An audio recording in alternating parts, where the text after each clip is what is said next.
Hello and welcome to a new video about the new playing time limits in Digital Diamond Baseball version 2.1.1. The first place to start when learning about the new playing time option in the game is to go to the Playing Time Options dialog box.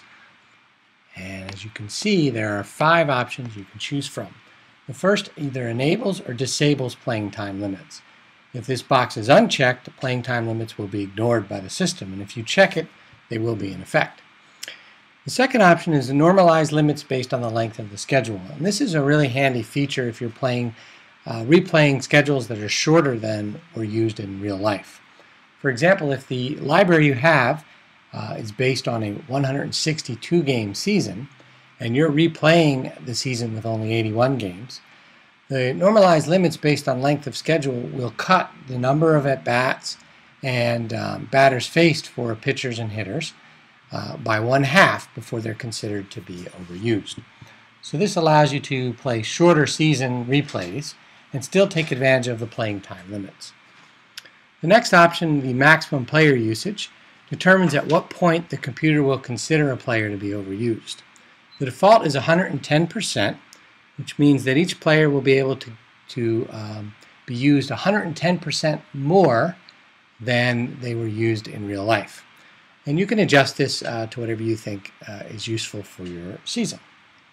The Enable Overuse penalty allows you to apply a penalty to players that are overused. If this is checked, then players that have been used more than 110%, in this case, will be penalized when they're used. And this discourages people from overusing players and penalizes teams for doing so. The final option is a maximum usage penalty. The default is 100, which really results in a 10% penalty on batters and pitchers maximum when they're overused. When a player is overused, the degree of the penalty is determined by how much they're overused. If they've only been overused by a little bit, they're only penalized by a little bit. But as the overuse continues, the penalty gets greater, and this option caps that penalty. In this case, it caps it to 10%. So those are your options. Let's take a look and see how this is actually implemented. If we go to the Browse Season Stats tab, there's a column there that tells you exactly what the usage is for all of your players. And you can sort by this column. So we can see some players have been overused a fair amount here. But if we look more closely, the number of at-bats and games they've appeared in is very small. So these are players that were really used very little during the season, and they happen to get an at-bat or 2 or 3 or 5, and it caused them to be overused a great deal. So I tend to like to filter this by a minimum number of plate appearances to find out who's really being overused to any consequence. And when I do that, the overusage is non-existent so far in this league.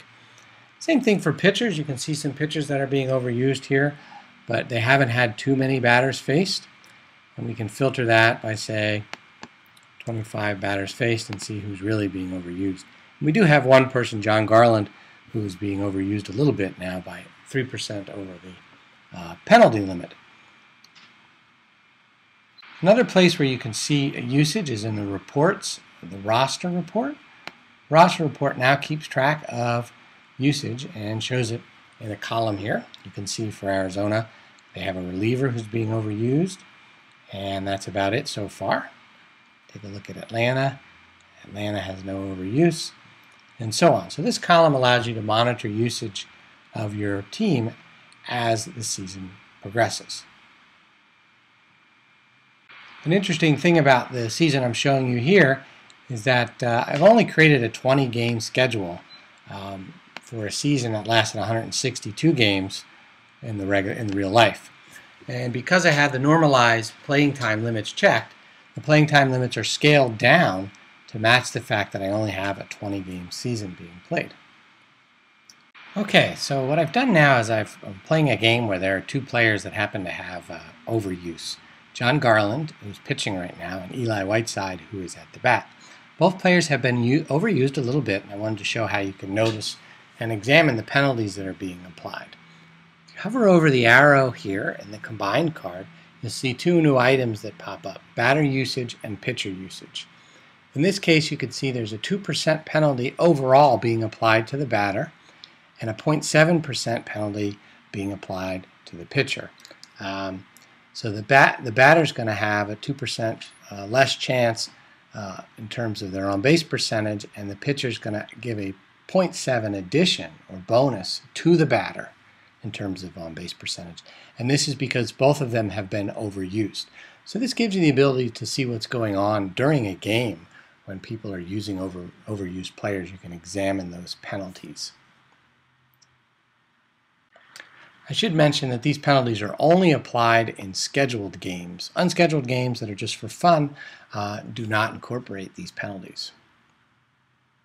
Okay, a few more general comments about overuse and playtime limits. First, the manager profile generation algorithm has been changed to try and create manager profiles that will work better when dealing with playing time limits.